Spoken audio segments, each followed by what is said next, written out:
Welcome to Rome. This is The Bittersweet Life with Katie Sewell and Tiffany Parks. Hello, this is The Bittersweet Life. I'm Katie Sewell. I'm Tiffany Parks. And today we're going to talk about, I guess one of the things that's a little bit of a downside of deciding to move away as an adult. We talk a lot about the upsides and, I guess we talk a lot about the downsides too. It is a bittersweet life, Katie. What can I say? That's right. And it's not all roses and flower petals. It is sometimes sacrifice and giving up certain things for other things. Specifically, you were saying about what, Tiffany? Well, about friendships. I was thinking about this recently because I was trying to communicate with one of my friends back home. I won't say who, just in case she's listening, which she isn't. She might be. You never know. She might be. You never know. So someone who I'm very, very close to and love very, very dearly and have been close to since I was a child. And I was having a hard time getting the response back, getting timely answers to my messages. And it made me think about a bigger issue, which is this. An expat, moves away from their country and what we say in Italy, there's an expression, historic friends, amici storici. Your historic friends are like the friends of your childhood. Yeah, I like that. They're not they're not the friends of the last few months or even few years. They're your friends from many, many years. Maybe not childhood. If you're in your 60s, maybe if you've had these friends since you were in your 30s, you could still call that a historic friend. But just people that you've been friends with for a significant amount of time. So you leave these people, we talk a lot about leaving family, but you leave your friends too. And you move to a new place and you start making new friends. But the problem with making friendships as an expat is that very, very often the people that you make friends with leave because not lots of people move abroad, but fewer people stay. That's true. Either they move back, they have their experience and they move back, or they might be serial expats, or they might be corporate expats who get moved around a lot. They might be diplomats. So it's a certain type of expat who becomes an immigrant, basically, who moves and stays. There's not as many. So what happens is you create a friend circle, and then one by one, your friends start to leave. Yeah. And you have to then make a new friend circle. And then that might last for a while. And then one by one, those friends start to leave too. So it's hard to create long friendships as an expat. And you might have some people who come into your life who are so close to you and you feel such an affinity with. They're wonderful. But then, after 2 years, it's over. And you might keep in touch with them, but it's just not the same as having someone always there. So my thought was this. I'm sitting here in Italy. I have some great friends here, and I have some even long-term friends here.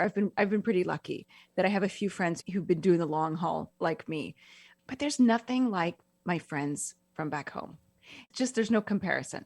And when I go to the States and I spend time with you or with our other long friends, I feel it. And I feel like, these are the people who really know me. They know me so well. I don't have to try to be polite. I don't have to watch what I'm saying because they know me. And if I say something really rude on accident, they know that that's not really me. There's just some amazing amount of comfort in that. Getting to my point, and I know this is a very long preamble, I feel like I'm over here in Italy and I feel like my real friends are back in the States. But meanwhile, my real friends back in the States have all moved on.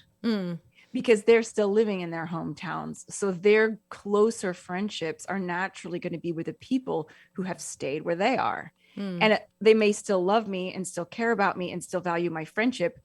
But the reality is I'm far away and I don't see them very much. So naturally they will have deepened their friendships with other people.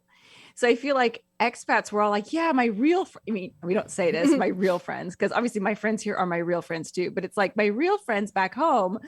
But meanwhile, you may consider that person your best friend, but you're not their best friend.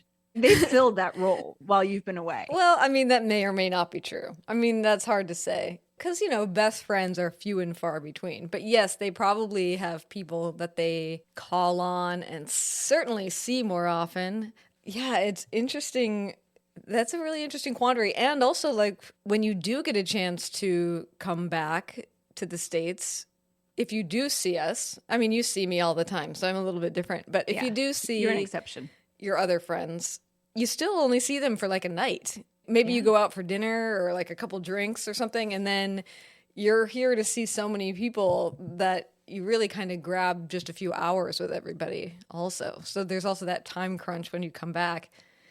I mean, yeah, I totally get that feeling. I mean, I get that feeling. I think this feeling exists actually, even just moving away from your hometown in general, even if you don't move all the way across the world. And even if you move away temporarily, like I found that, yeah, I'm back in Seattle, but for the last 7 years or so, I've been moving around a lot. And so I am also one of those people that I think has become a little bit more absent in people's minds around here. Mm. It seems sometimes to me, and who knows if it's true, that you don't think to call me because I haven't been here. I've been in San Francisco. I've been traveling all over the place. I've been in Italy. Like, who the heck knows where Katie is at any given time?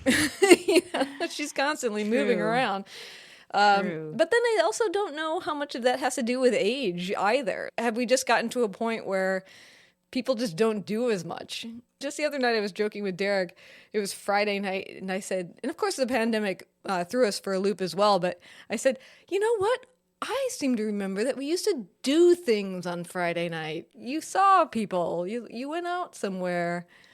You know, sometimes I don't even think to do it. I don't even think to make the plans. So sometimes I think, I is it just because we're not in our 20s? And if we were in our 20s, would it be different? probably. I mean, I think when you get married, you don't feel as much of a need to reach out to your friends just because you have somebody there all the time.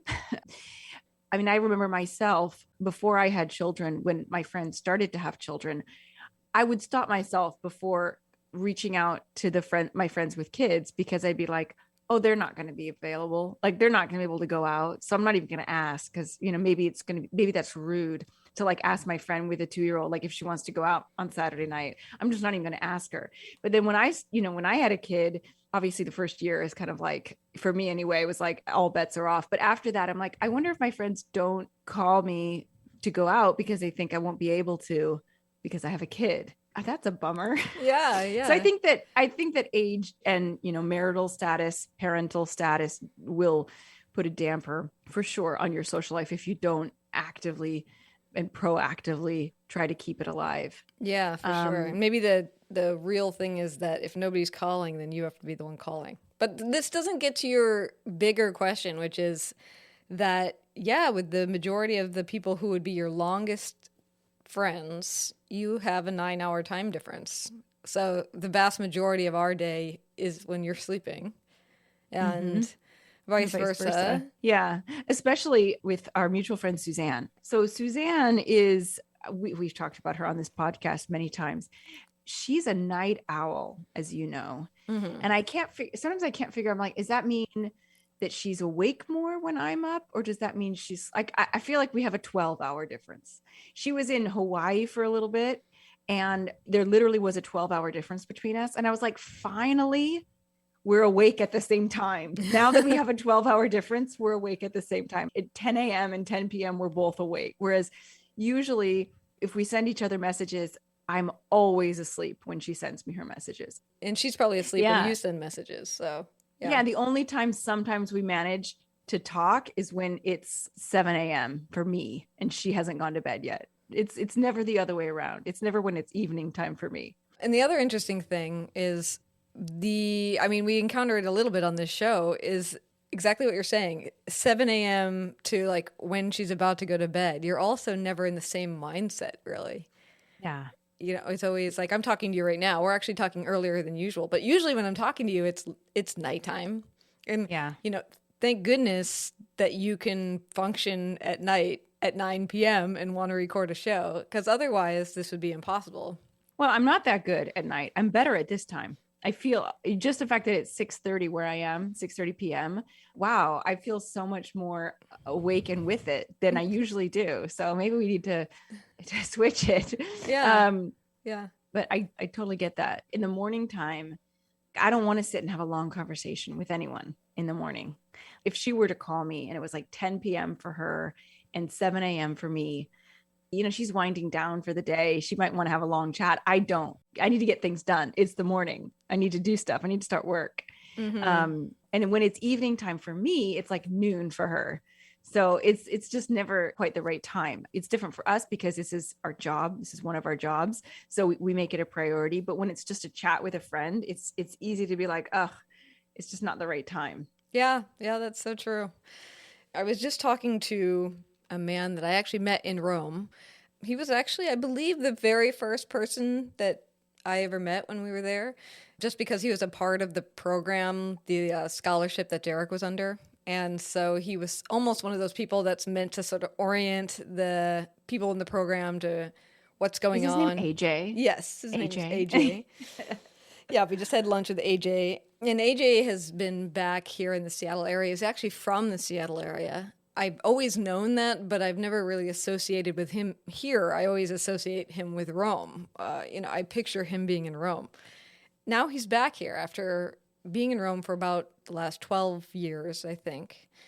And part of the reason he came back was because he had a really hard time finding full-time work in Rome. Like he would get a whole bunch of different jobs. He was working full-time, but it Mm-hmm. wasn't like one place paying him full-time. And so as a result, he felt like for his age, he's just not making the kind of income that you'd want to be making to feel Mm-hmm. like you're on a solid footing and that one day you may be able to retire. And I think Yes. that was getting frustrating. But I think it was also this exactly what you're talking about, this real churn of friends.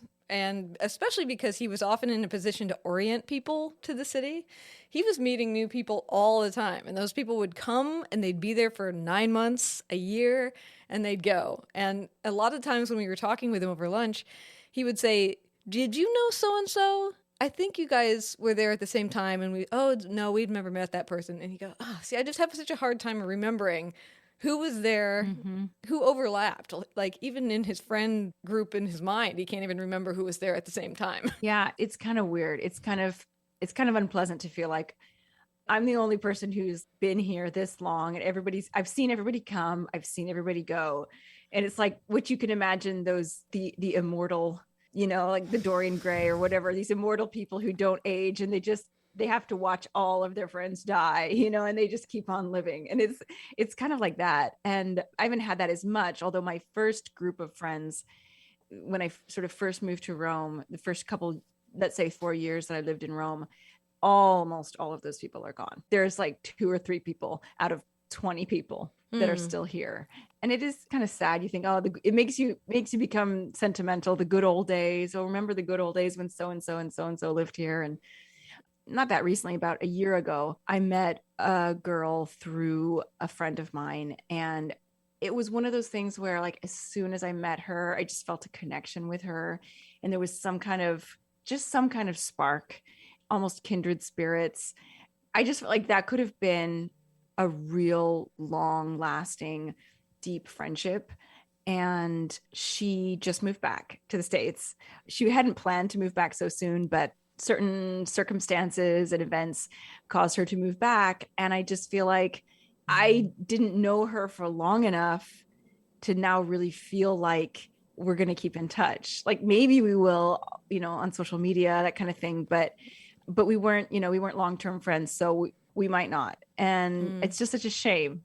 And I feel like that happens so much when you're an expat. I mean, it can totally happen in your own city, of course, but I think because that happens so often, you sort of cling to your historic friendships as like the gold standard. That is what you're striving for in terms of friendship. That is what you want to replicate. You could never quite replicate it, and then you go back and you realize that those people have moved on. It's sad. Yeah. They still may love you, but it's just you are not their gold standard. Well, I think that might not necessarily be true, but I think it is true that you've been gone for 16 years. I mean, I see how much my friendships have been interrupted just by being gone for a few years.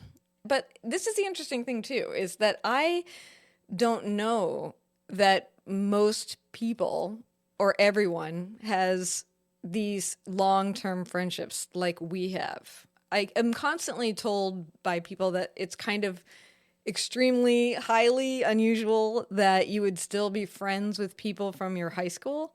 And pretty much everybody I've ever met has said, "Oh, I don't know anyone from high school. I know people from College. college, maybe. I know people that I met in my 30s at this great job I had, and those are my longtime friends." But very few people say, "Yeah, my closest friends come from when I was a teenager." Our friendships, you and the people who I connect with you, it wasn't because we went to high school together. First of all, I didn't go to high school with you guys, but I went to middle school with you. But it was because we did theater together. Mm-hmm. And that's a totally different kind of atmosphere.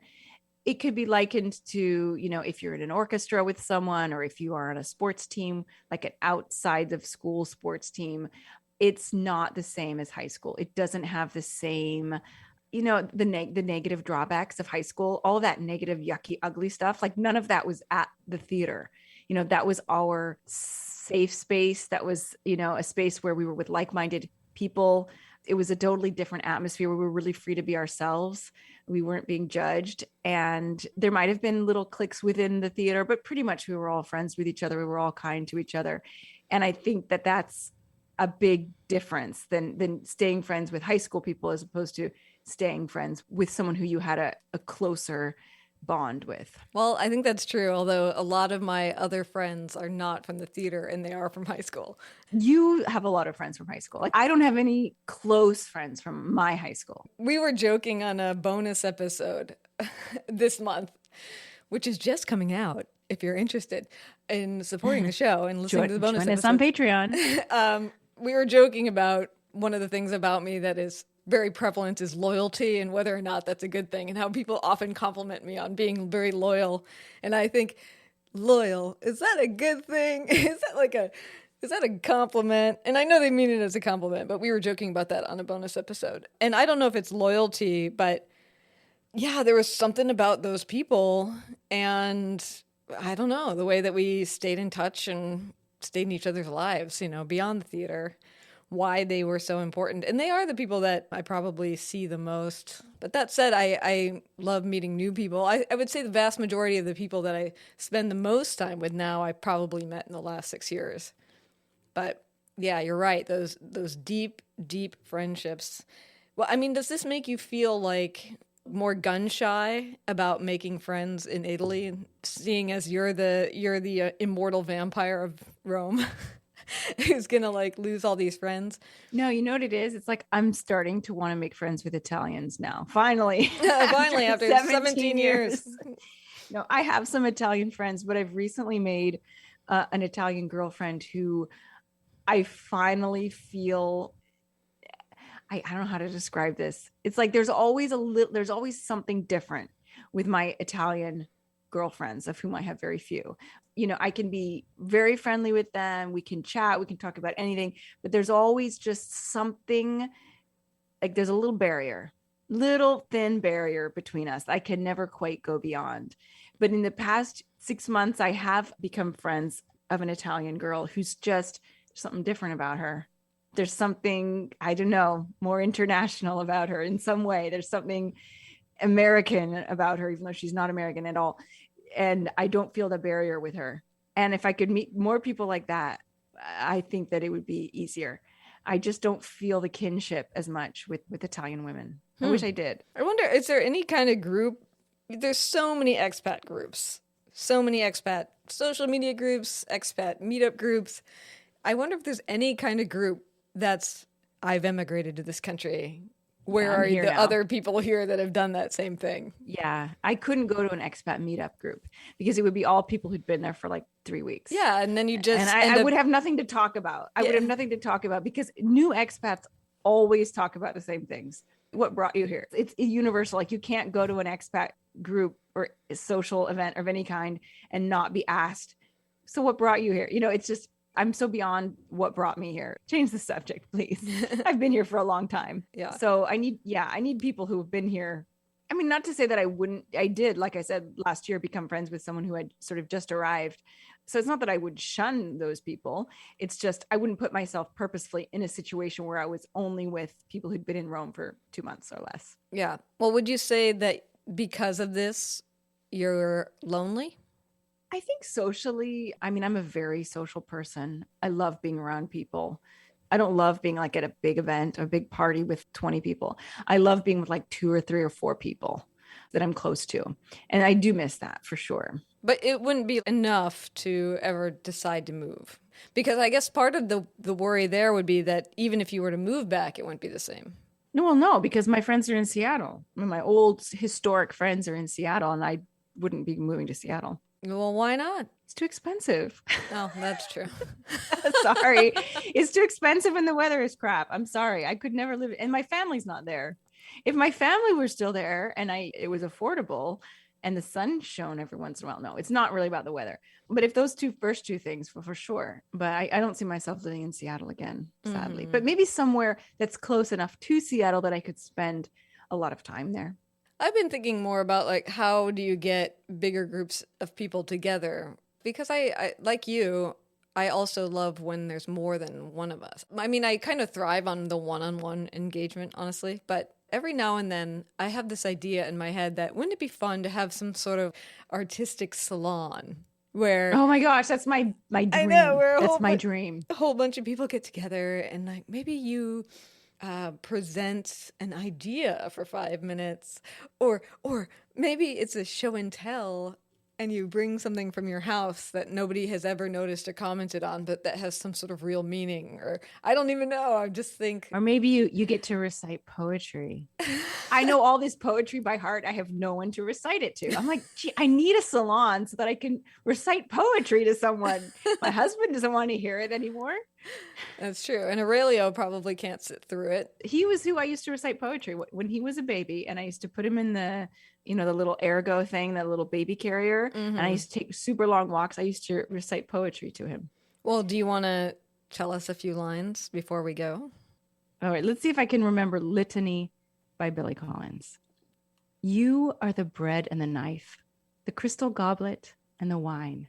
You are the dew on the morning grass and the burning wheel of the sun. You are the white apron of the baker and the marsh bird suddenly in flight. However, you are not the wind in the orchard, the plums on the counter, or the house of cards. And you are certainly not the pine-scented air. There is no way that you are the pine-scented air. It is possible that you are the fish under the bridge, maybe even the pigeon on the general's head. But you're not even close to being the field of cornflowers at dusk. It might interest you to know, speaking of the plentiful imagery of the world, that I am the sound of the rain on the roof. I also happen to be the shooting star, the evening paper blowing down an alley, and the basket of chestnuts on the kitchen table. I am also the moon in the trees and the blind woman's teacup. But don't worry, I am not the bread and the knife. You are still the bread and the knife. You will always be the bread and the knife, not to mention the crystal goblet and somehow the wine. That's so good. Isn't that a wonderful poem? I love that poem. That's amazing. I love it also because it just starts out so typical romantic poetry. Yeah. He's lovely. making fun of the typical romantic poem. Yeah, exactly. I love that. I love that. See, there we just had our own little salon. And in some way, this community is some sort of link, even though we're never in the same room with each other. Well, I'm trying to convince you to come to Rome this spring. How's that looking? It's looking 50-50. We'll see if we can get the finances together. All right. And the time to come. But it would be great if we did. I mean, think of all the cool episodes we could do. Not to mention sit in the same room with each other. I know. It's been a long time. It's been since you came here, I think, in 2018. Yes. It's been 4 years since we've seen each other. How is that possible? Well, I mean, there was this pandemic in the middle. There was this pandemic, yeah. I was supposed to come in the spring of 2020. That was my goal. Yeah. So, the idea of can I get over there every 2 years or so? But it turned out that the answer was no. But maybe. Well, hopefully this year, if cultural events over the past 2 years and continuing to this day have taught us anything, it's don't put off travel when you can do it, because you might not be able to do it in the future. That's right. That's right. Well, we welcome your comments about this. If you've had experience giving up friends or finding new friends along the way, send us an email. You can always write to us at bittersweetlifepodcast@gmail.com. You can also find us on social media. Yes. Just search for the Bittersweet Life Podcast on Instagram, Facebook, or Twitter. We will be there. And if you want to hear us joke about me being too loyal, among other things, we have a very funny episode on our bonus episodes this month where we found a thing created by the University of Washington called the Random Question Generator and went down the rabbit hole answering questions that were indeed random, but super fun to talk about. That's on the bonus episodes, which you can get if you join us as a supporting member of this show at patreon.com/the Bittersweet Life Podcast. You can also become a major donor or a recurring donor over at PayPal, and we'll share with you the way to listen to the bonus episodes as well. There are links in the show notes. Those of you who regularly support this show are the wind beneath our wings, but you are not the bread and the knife. Never. No, only No. Katie is the bread and the knife.